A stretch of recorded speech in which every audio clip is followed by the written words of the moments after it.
Έχω έναν πολύ εκλεκτό φίλο και καλεσμένο στην παρέα μας, τον Γιάννη τον Λακκοτρίπη. Γιάννη μου, καλώς όρισες. Αγαπητέ μου Νίκο, σε ευχαριστώ πάρα πολύ για την πρόσκληση και για τα καλά σου λόγια. Καταρχάς, να συστηθώ όμως για αυτούς που δεν με γνωρίζουν. Είμαι ένας άνθρωπος της καθημερινότητας. Είμαι πάρα πολύ εθισμένος, να το πω, στον αθλητισμό. Διατηρώ τις δικές μου εταιρείες ως επιχειρηματίας. Παράλληλα ασχολούμαι με την πολιτική, αφού είμαι αντιπρόεδρος πολιτικού κόμματος.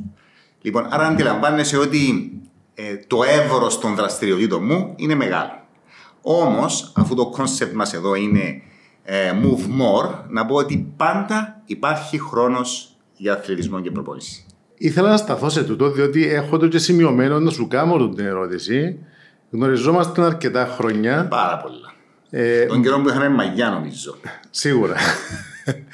Μπορώ να πω ότι είσαι από τους ανθρώπους που ξέρω και τι κάνεις στην προσωπική σου ζωή αρκετά και βλέπω ότι είσαι τόσο δραστήριος, αλλά πάντα υπάρχει ένας μαγικός τρόπος που βρίσκεις το χρόνο να κάνεις τα πράγματα που έχουν σημασία για σένα. Πώς γίνεται αυτό το πράγμα, πώς μπορείς να μου το εξηγήσεις? Θα πω μια ατάκα.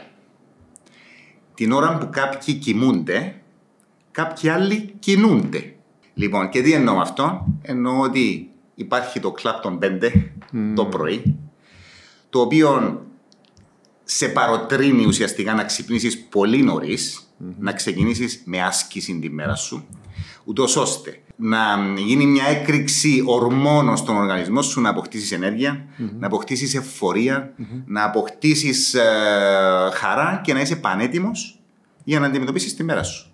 Άρα, να προτρέξω λίγο και να πω ότι όποιος θεωρεί, βρίσκει δικαιολογία μάλλον, ότι δεν υπάρχει χρόνος για άθληση, νομίζω είναι απλά μια δικαιολογία. Πάντα υπάρχει χρόνος για άθληση. Σίγουρα έχεις δίκιο με αυτό που λες. Είναι δικαιολογία. Εγώ νομίζω είναι και θέμα προτεραιοτήτων.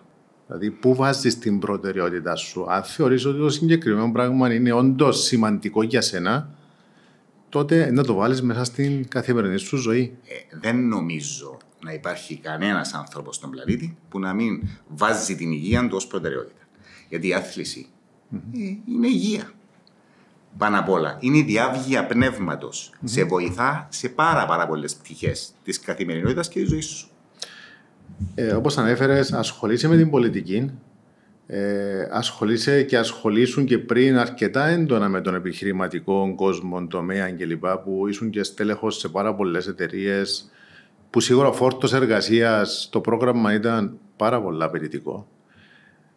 Θεωρώ ότι και με έβρισκες τον τρόπο να κάνεις και να βάζεις την κίνηση στη μέρα σου. Είναι πάρα πολλές φορές που κατά τη διάρκεια της μέρας υπάρχουν διάφορες συναντήσεις, διάφορες απαιτήσεις. Αντιλαμβάνομαι, οι ρυθμοί της ζωής πλέον έχουν αλλάξει πάρα πολύ και είναι πάρα πολύ γοργοί. Άρα, τι πρέπει να κάνεις? Πρέπει να είσαι πολύ οργανωμένος, να ξυπνήσεις το πρωί, να κάνεις την ασκήση σου και να πεις. Να σου δώσω ένα παράδειγμα πολύ απλό. Όταν ετοιμάζουμε για Ironman, το οποίο απαιτεί και κολύμπηση, ζούμε στη Λευκοσία, εμείς δεν έχουμε θάλασσα. Όταν πάω Λεμεσό σε συνάντηση, στην επιστροφή, προνοώ να έχω μαζί μου τον απαιτούμενο εξοπλισμό, θα σταματήσω είτε στο Ζήγιν είτε στη Λεμεσό, θα κάνω την προπόνησή μου, θα κάνω τον ντους μου και θα επιστρέψω σπίτι. Άρα, το δεν υπάρχει χρόνος, εγώ δεν το υιοθετώ. Όταν υπάρχει θέληση, υπάρχει και χρόνος, υπάρχει και... Πρέπει να το βάλουμε μες στο μυαλό μας, να οργανωθούμε από πριν, γιατί το να φτιάξεις το πρόγραμμα που λες, χρειάζεται να κάτσεις κάτω να το σκεφτείς και να κάνεις κάποιες μικρές, θεωρώ εγώ, θυσίες και παραχωρήσεις μέσα από την καθημερινότητα σου. Ωραία. Λοιπόν, μέσα στα πλεονεκτήματα που σου προσφέρει ο αθλητισμός είναι ακριβώς αυτή η οργάνωση. Δηλαδή, θα πρέπει να κάνεις πολύ καλή διαχείριση χρόνου. Μάλιστα. θα πρέπει να είσαι πολύ οργανωμένος και θα πρέπει να είσαι και προγραμματισμένος να μπορέσεις να βγάλεις την προπόνησή σου κατά τη διάρκεια της μέρας. Μπορεί και μία φορά την ημέρα, μπορεί και 2 φορές την μέρα. Ο αθλητισμός δεν σου προσφέρει μόνο τα προφανή, η υγεία και ούτω καθεξής. Σε κάνει και καλύτερο άνθρωπο και καλύτερο επιχειρηματία. Σωστά. Πέραν που ξέρω ότι ασχολείσαι με τη γυμναστική, με την κολύμβηση, με το τρέξιμο, την ποδηλασία, την πυγμαχία έναν καιρό να ασχολήσουν. Ακόμη ασχολούμαι κάπως. Είσαι κυνηγός, δεν ξέρω αν ασχολείσαι με το ψάρεμα. Με τις καταδύσεις πάρα πολύ έντονα, με την ελεύθερη κατάδυση και το υποβρύχιο ψάρεμα, ναι. Αλλά θεωρώ που τα λίγα που ξέρω και μου είχες μιλήσει στο παρελθόν, μία δοκιμασία σε έχει τεστάρει αρκετά έντονα, που φαντάζομαι τούτο με το Ironman που ανέφερες. Λοιπόν, πραγματικά... Και θέλω να μου πεις πώς πήρες την απόφαση. Γενικά είμαι άνθρωπος ο οποίος εξερευνεί. Θέλω να κάνω διάφορα πράγματα στη ζωή μου. Οπότε είπα ότι μέσα στο to-do list είναι και το Ironman. Μετά από αρκετούς μαραθωνίους, αφού βαρέθηκα να τρέχω μόνο, είπα να δοκιμάσω διάφορα disciplines και τα 3 ουσιαστικά τα disciplines. Και έτσι αποφάσισα ότι θα ασχοληθώ με το Ironman. Οπότε η πιο δύσκολη δοκιμασία την οποία είχα να περάσει ήταν στο Ironman της Βουλιαγμένης. Όπου ενώ το κολύμπινγκ πήγε πάρα πολύ καλά, το ποδήλατο αρκετά καλά μπορώ να πω, αλλά το τρέξιμο. Μιλούμε ότι ήταν 5 χιλιόμετρα ανήφορα κατήφορα να το κάνουμε 4 φορές. Λοιπόν, εκείνο πραγματικά δοκιμάζει τις αντοχές σου, όχι μόνο τις φυσικές αντοχές και τις σωματικές, περισσότερο τις ψυχικές σου αντοχές. Γιατί είναι εκεί που χρειάζεται η εσωτερική δύναμη να σου πει, ρε φίλε, συνέχισε. Ήρθες εδώ για ένα σκοπό, έχεις ένα στόχο να τον τελειώσεις. Ακόμα έναν όφελος που σου προσφέρει η άθληση. Θέλω λίγο τις λεπτομέρειες πίσω από τούτο. Ενώ πόση προετοιμασία έκαμες, πόσο απαιτητικό ήταν το πρόγραμμα προπόνησης. Ήταν ατυχές το γεγονός ότι ήταν Σεπτέμβριο-Οκτώβριο νομίζω ο αγώνας, άρα έπρεπε να περάσει σε έναν καλοκαίρι ολόκληρο προετοιμασίας. Και είναι εδώ που, επειδή στην Κύπρο αντιλαμβάνεσαι είναι πολύ δύσκολες συνθήκες προετοιμασίας, είναι εδώ που ξεκίνησε το 5 η ώρα το πρωί. Μάλιστα.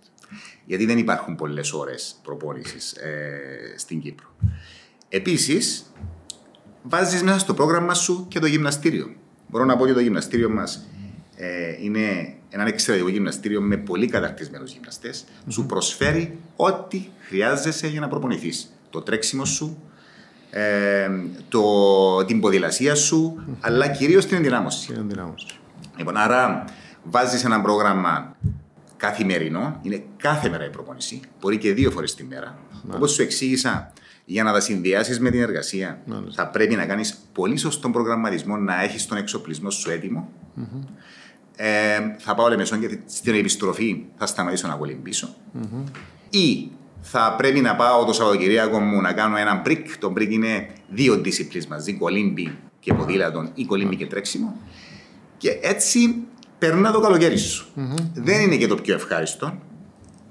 Στην αρχή είναι πάρα πολύ κουραστικό. Και είναι εκεί που οι περισσότεροι σταματούν λίγο.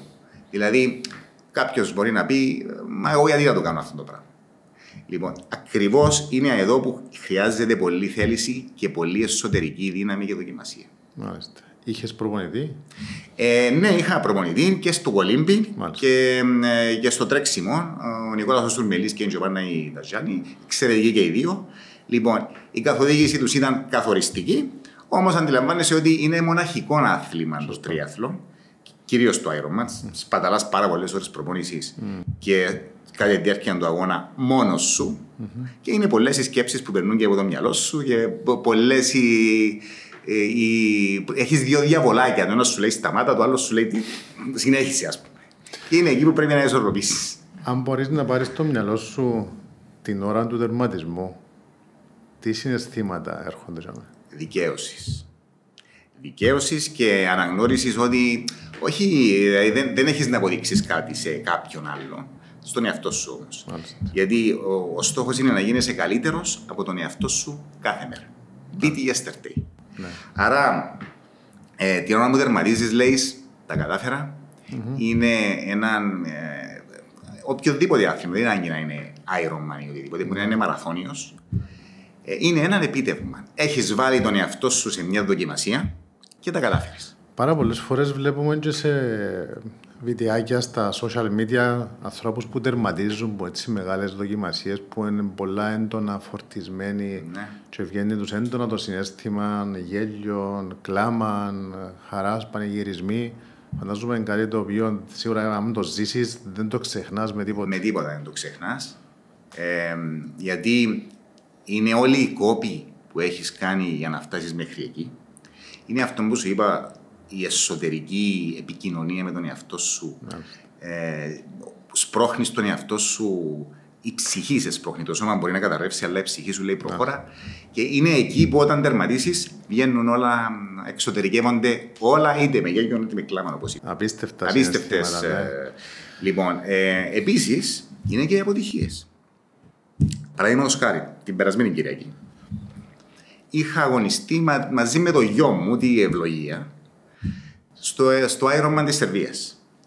Λοιπόν, μόλις ολοκλήρωσα την ποδηλασία, επήλθε ένας πολύ σοβαρός τραυματισμός και αναγκάστηκα να αποχωρήσω. Όμως, η χαρά που να βλέπεις το παιδί σου να τερματίζει είναι διπλάσια, Νίκο μου. Δηλαδή, πραγματικά εκεί ξεχνάς και τον πόνο, ξεχνάς και τον κόπο, τα ξεχνάς τα πάντα. Ήταν ο πρώτος του. Ο πρώτος του.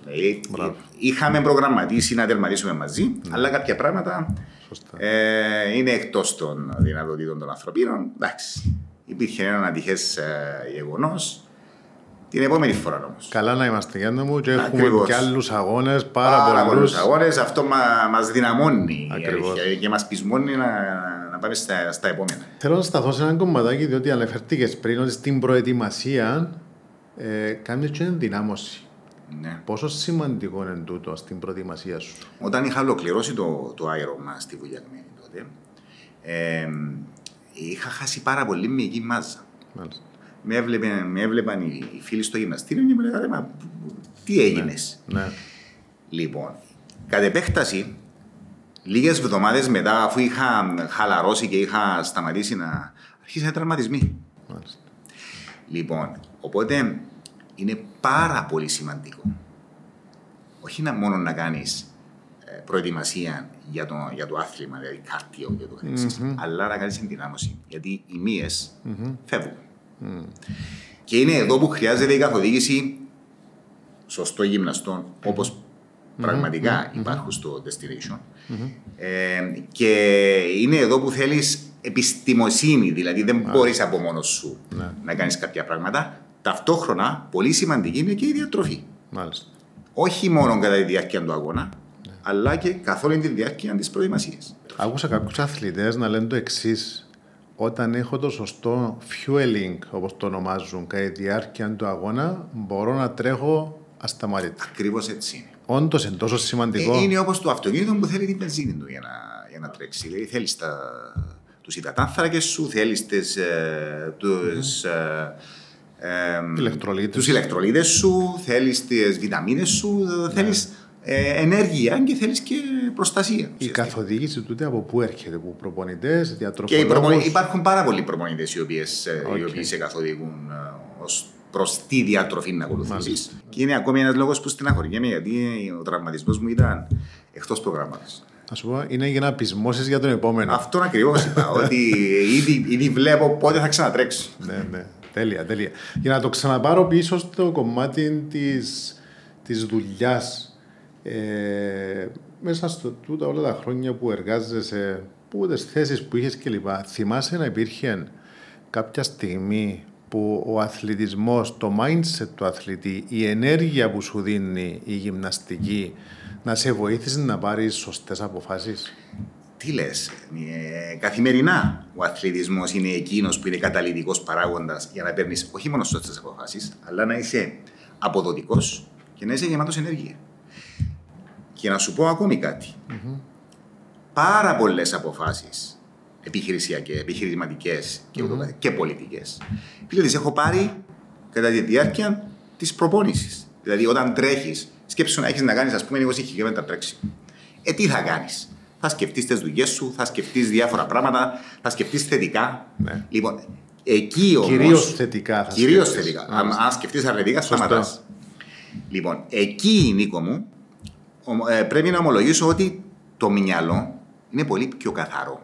Μάλιστα. Από ότι να είσαι στο γραφείο και να χτυπάει τα τηλέφωνα, να σε παίρνει ο ένας, να σε παίρνει ο άλλος. Είναι πάρα πολύ διαφορετικό. Καθαρίζει το μυαλό σου, έχεις παραπάνω διάβια πνεύματος και εκεί ομολογώ ότι παίρνονται οι πιο σωστές αποφάσεις. Με την σημερινή κατάσταση που έχουμε με τους νέους, την digital εποχή, τα social media κλπ. Πώς βλέπεις να κινείται τούτη η νέα γενιά πίσω από τον αθλητισμό? Κοίτα, θεωρώ ότι η νέα γενιά έχει πάρα πολλά ερεθίσματα και προκλήσεις, οι οποίες τους κρατούν μακριά από τον αθλητισμό. Δεν είναι μόνο τα social media, δεν είναι μόνο τα κινητά, η τεχνολογία και το καθεξής. Είναι τα ναρκωτικά, τα οποία βρίσκεις πολύ πιο εύκολα από ό,τι στο παρελθόν. Είναι βεβαίως τα social media και όλα αυτά οι νέες τεχνολογίες οι οποίες κρατούν τους νέους λίγο μακριά από την κίνηση. Μάλιστα. Και αυτό δεν είναι καλό. Γι' αυτό και οι νέοι χρειάζονται πρότυπα. Χρειάζονται πρότυπα για να μπορέσουν να καταλάβουν ότι, να αντιληφθούν ότι ό,τι κοπιάσεις τώρα θα το εξαργυρώσεις στο μέλλον. Ακριβώς. Θα το βρεις μπροστά σου. Αν δεν το κάνεις, θα βρεις άλλα πράγματα μπροστά σου. Ξέρετε, περάσαμε όλοι από την φάση της ηλικίας που είμαστε μικροί και όταν είσαι εντελώς φυσιολογικά. Σε νεαρή ηλικία, νιώθεις άτρωτος. Νιώθεις ότι όλος ο κόσμος είναι δικός σου και ότι εγώ δεν πρόκειται να πάθω ποτέ κάτι, παρά το πάθει το διπλανός μου, εγώ δεν έχει chance να το πάθω. Λοιπόν, μεγαλώνοντας όμως, ξέρεις, το πράγμα έχει το παράθυρο ευκαιρίας, έχει μια ημερομηνία λήξης. Ακριβώς αυτό, Νίκο. Λοιπόν, πρέπει να το εκμεταλλευτούμε. Δεν πρέπει να το αφήσουμε να πάει μέχρι την τελευταία στιγμή. Πάνω σε αυτό που είπες, να σου πω ότι εγώ μετανιώνω γιατί παρά το γεγονός ότι στον αθλητισμό είμαι από τον καιρό που θυμώ τον εαυτό μου, εν τούτης ασχολούμαι περισσότερο με το ποδόσφαιρο. Όταν ήμουν πιο νεαρός, είχα αγωνιστεί σε ομάδες δεύτερης κατηγορίας και ούτω καθεξής. Και τώρα βγαίνουν τα προβλήματα στα πόδια, στο σώμα, ενώ θα προτιμούσα να είχα ενασχόληση σε άλλα σπορτ, τα οποία μου αρέσουν πάρα πολύ, τα extreme sport όπως προανέφερες, αλλά και ο τριάθλο. Ναι. Σίγουρα. Κάτι πράγματα σίγουρα δεν μπορούμε να τα ανατρέψουμε. Ακριβώς, δεν μπορούμε. Αλλά το μήνυμα που θέλουμε εμείς να βγάλουμε προς τα έξω, και πήραμε και την πρωτοβουλία σαν γυμναστήριο και θέλουμε να βγούμε εκτός των σύνορων του γυμναστηρίου για να μας ακούσει και αρκετός κόσμος προς τα έξω, είναι να δείξουμε με αληθινά παραδείγματα πραγματικών κόσμων, που δεν είναι αθλητές, είναι καθημερινοί άνθρωποι που έχουν τις υποχρεώσεις που έχουμε όλοι. Που έχουν τις έννοιες που έχουν όλοι, τα προβλήματα που έχουν όλοι, και πάντα πρέπει να κάνουμε τούτο που προανέφερες, να βρίσκουμε τον τρόπο με τη σωστή οργάνωση να βάζουμε την κίνηση μέσα στη ζωή μας. Να συμπληρώσω για να σου πω ότι οι πραγματικοί ήρωες του αθλητισμού δεν είναι οι επαγγελματίες αθλητές. Είναι ακριβώς αυτοί οι άνθρωποι που έχεις αναφέρει, οι άνθρωποι της καθημερινότητας, οι άνθρωποι που εργάζονται, που έχουν οικογένεια και ταυτόχρονα βρίσκουν τον χρόνο να ασχοληθούν με τον αθλητισμό. Ναι. Ξέρεις, χαιρόμαστε πάρα πολλά που άλλαξε και μορφή γενικά το fitness παγκόσμια και σίγουρα και στην Κύπρο. Αλλάξαν μορφή τα γυμναστήρια, πώς ήταν τα γυμναστήρια παλιά και πώς έχουμε μετατραπεί τώρα. Τα νέα προγράμματα γυμναστικής, ομαδικών προγραμμάτων, η ποδηλασία, το τρέξιμο κλπ. Γενικά, τούτα όλα είναι ένας σημαντικός λόγος με τον οποίο τραβήξαν παραπάνω κόσμο μέσα στο γυμναστήριο και βλέπεις ανθρώπους διαφόρων ηλικιών. Δεν πρέπει να είσαι ο bodybuilder, δεν πρέπει να είσαι ο επαγγελματίας, ο αθλητής. Είσαι άνθρωπος καθημερινός που χρησιμοποιεί το γυμναστήριο. Λοιπόν, επίσης, εκείνο που έχει αλλάξει πάρα πολύ είναι ο επαγγελματισμός και όσον αφορά τα γυμναστήρια. Οφείλω να ομολογήσω ότι στα παλιά χρόνια, Νίκο μου, δεν ξέραμε και πάρα πολλά πράγματα. Ναι. Απλά τρέχαμε ή απλά ποδηλατούσαμε. Ή σηκώναμε βάρη. Ή σηκώναμε βάρη. Λοιπόν, ενώ τώρα υπάρχει επιστημοσύνη και είναι πάρα πολύ εμφανές αυτό το φαινόμενο, κυρίως στο γυμναστήριο μας. Ναι, ναι. Κοιτάξτε, οι νέοι φάνηκε από κάποιες έρευνες ότι η κινητήριος δύναμη πίσω που κάποιον να έρθει στο γυμναστήριο σίγουρα είναι η εμφάνιση. Και σε κάποιους, σε πιο μεγάλη ηλικία, η κινητήριος δύναμη είναι για να είμαι καλά. Αλλάζει τούτο. Όποιο και είναι ο λόγος, το αποτέλεσμα. Καλοδεχούμενος. Ακριβώς. Καλοδεχούμενος, ναι. Να έρθεις, να βάλεις τη γυμναστική μέσα στη ζωή σου, αλλά ήθελα να προσθέσω εδώ, δεν είναι μόνο η γυμναστική. Είναι και η φυσική δραστηριότητα, όπως λέγαμε που έκαναν παλιά. Περπατούσαμε περισσότερο, ανεβοκατεβαίναμε σκάλες, είμαστε πιο δραστήριοι γενικότερα. Που δυστυχώς εν τούτον τώρα που χάνουμε με το κομμάτι της τεχνολογίας. Έχουμε πεινάσει να παραγγείλω. Είναι και θέμα κουλτούρας όμως. Δηλαδή, όταν στην Κύπρο δεν παρκάρεις έξω από τον προορισμό σου, δεν θεωρείται ότι έφτασες, δηλαδή δεν περπατάς ούτε 5 λεπτά να πας στον προορισμό, αντιλαμβάνεσαι ότι είναι θέμα κουλτούρας. Και αυτό είναι που πρέπει να αλλάξει στην Κύπρο, αγαπητέ μου Νίκο, γιατί σίγουρα αυτό που είπες ισχύει 100%. Δεν είναι μόνο ο αθλητισμός, είναι γενικά η κίνηση, η κινητικότητα. Ξέρεις, είναι θέμα κουλτούρας, συμφωνώ απόλυτα, απλά εγώ θέλω να το πάρω ακόμα πιο πίσω και να δούμε από πού πρέπει να ξεκινήσει. Πρέπει να ξεκινήσει από τα σχολεία. Πρέπει και μέσα στα σχολεία να υπάρχουν ειδικά προγράμματα τα οποία να οθούν τους νέους, τα παιδιά, να ξεκινούν έναν πιο υγιεινό τρόπο ζωής και να εντάσσουν τη γυμναστική μέσα στο πρόγραμμα τους. Συμφωνώ 100% είναι θέμα παιδείας. Δηλαδή, αν στα σχολεία ο μαθητής διδάσκεται ότι η γυμναστική δεν είναι απλά να ανταγωνιστείς το συμμαθητή σου. Είναι να νικήσεις τον εαυτό σου, να γίνεις καλύτερος, να μπορέσεις να έχεις καλύτερη υγεία, να μπορέσεις να θα σε βοηθήσει για στο μέλλον και στα μαθήματα σου. Θα έπρεπε στα σχολεία να εισαχθεί κιόλας μάθημα για διατροφή. Μάλιστα. Αν δεν υπάρχει. Άρα όλα αυτά είναι θέμα κουλτούρας. Η κουλτούρα γεννιέται και καλλιεργείται. Δεν είναι απλά θα ξυπνήσουμε μια μέρα και ξαφνικά αλλάζουν όλα προς το καλύτερο. Είναι μια προσπάθεια συνεχής, την οποία πρέπει να εισάξουμε από την παιδική ηλικία στα παιδιά μας. Ένα μήνυμα που θα ήταν καλό να περάσει και στους νέους επιχειρηματίες, στους νέους αύριο μελλοντικούς ηγέτες, που σίγουρα η πρώτη λέξη και η πρώτη σκέψη στο μυαλό τους, Παναγία μου, έχω ένα πολλά γεμάτο πρόγραμμα, δεν έχω χρόνο να κάνω κάτι άλλο. Τι θα τους έλεγες, τι θα τους συμβούλευες? Λοιπόν, εγώ θα τους συμβούλευα ότι πάντα υπάρχει χρόνος στη μέρα μας για άσκηση και γυμναστική. Μπορεί να μην είναι αθλητισμός, αλλά είναι άσκηση. Αν καταφέρουν και ξυπνήσουν μια ώρα νωρίτερα και να εισάξουν ένα πρόγραμμα γυμναστικής μισής ώρας. Λοιπόν, τα ωφέλη στο τέλος της χρονιάς θα είναι 365 φορές καλύτερη από πέρσι. Επίσης, θα τους βοηθήσει σε θέματα ενέργειας, την ενέργεια που έχουν όλη μέρα, θα τους καταστήσει καλύτερους επιχειρηματίες και επαγγελματίες και θα μπορέσουν να έχουν καλύτερη διάβια πνεύματος. Ας το δοκιμάσουν. Μπράβο. Η οποία θα τους βοηθήσει και στις αποφάσεις της δουλειάς τους. Λοιπόν, θεωρώ ότι είναι θέμα, έχω διαβάσει κάπου που λέει ότι αν μια συνήθεια την επαναλάβεις περίπου 60 φορές, 2 μήνες δηλαδή, τότε γίνεται βίωμα.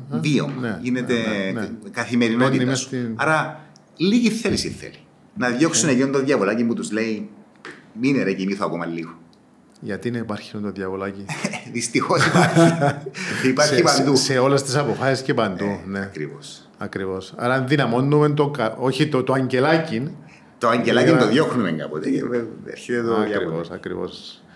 Ενώ πραγματικά ήθελα από καιρό να κάνουμε τη συζήτηση. Παρακολουθώ τι κάνεις στη ζωή σου, πόσο ενεργός είσαι. θεωρώ και εγώ τον εαυτό μου ενεργό, αλλά κάποτε απορώ πραγματικά πού βρίσκεις τον χρόνο και κάνεις όλες τούτες τις δραστηριότητες, διότι σίγουρα δεν είναι εύκολο πράγμα να έχεις τη δική σου οικογένεια, να είσαι αναμειγμένος στα πολιτικά, στις επιχειρήσεις και να βρίσκεις και χρόνο να κάνεις τη γυμναστική και το που σου αρέσει. Νίκο μου, καταληκτικά να πω ότι υπάρχει έναν μότο στη ζωή μου, είναι ότι προλάβουμε. Δηλαδή πρέπει να κάνουμε όσα περισσότερα πράγματα μπορούμε, ώσπου έχουμε τα δύο μας τα χέρια, τα δύο μας τα πόδια, δόξα ο Θεός, να είμαστε ευγνώμονες για την υγεία μας και προσπαθώ πραγματικά να τα αξιοποιήσω ώσπου μεσόν. Είπες μια πολλά σημαντική λέξη, ευγνώμων. Νιώθω απέραντη την ευγνωμοσύνη. Προχτές, για να σου πω την αλήθεια, όταν έβλεπα το γιο μου να τερματίζει, ένιωσα όχι μόνο περηφάνεια, ευγνωμοσύνη. Δηλαδή, λες ρε κουμπάρε, λίγο πράγμα να τρέχεις, να αγωνίζεσαι με το γιο σου σε αγώνα Ironman. Δηλαδή, πόσος κόσμος έχει την τύχη και την ευλογία να κάνει αυτό το πράγμα.